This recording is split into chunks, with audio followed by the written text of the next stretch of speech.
I made it to Greece, then Serbia, Croatia, Italy, and Switzerland.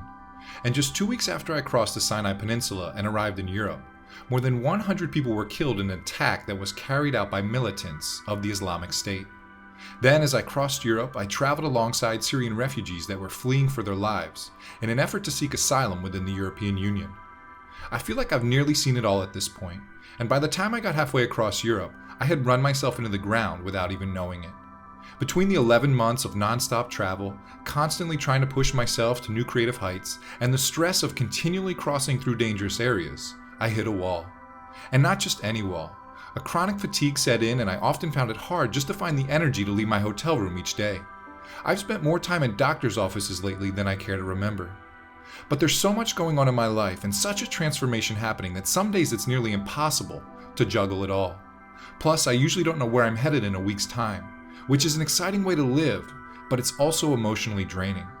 Then there's the lack of sleep, the different beds, the inconsistent eating habits, and my biggest fear of them all, money. And what happens if I run out of it before I start finding a way to make enough of it? On top of all that, I really want what I'm doing to make a lasting difference. And I don't want this to just be a flash in the pan. So old insecurities constantly resurface and question if I can stay true to my dream and actually go the distance. I've received offers to travel and do some writing, photography, and make short films for other websites and magazines, which is exciting. But that's not what I want to do. That's not my dream. I haven't come this far to then stop and turn around and work for someone else again.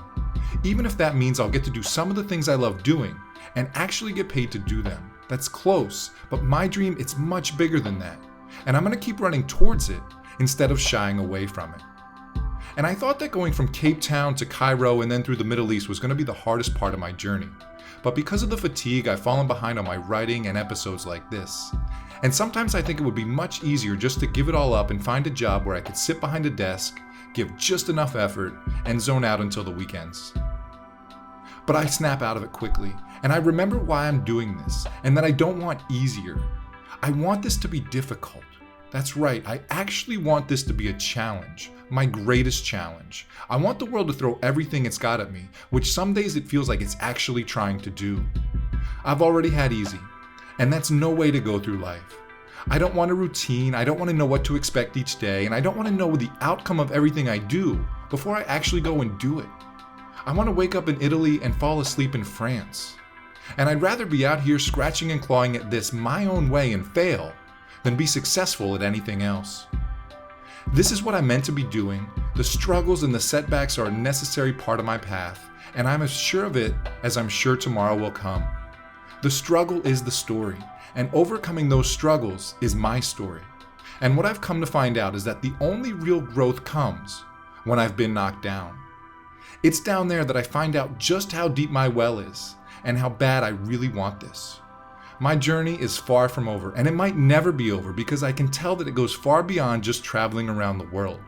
My endurance, my heart, my limits continue to be tested on a daily basis in ways that I would have never imagined before I set out to do this. But what I realize now is that's all part of the plan. And at the end of each day, no matter how exhausted I am, I wouldn't want it any other way.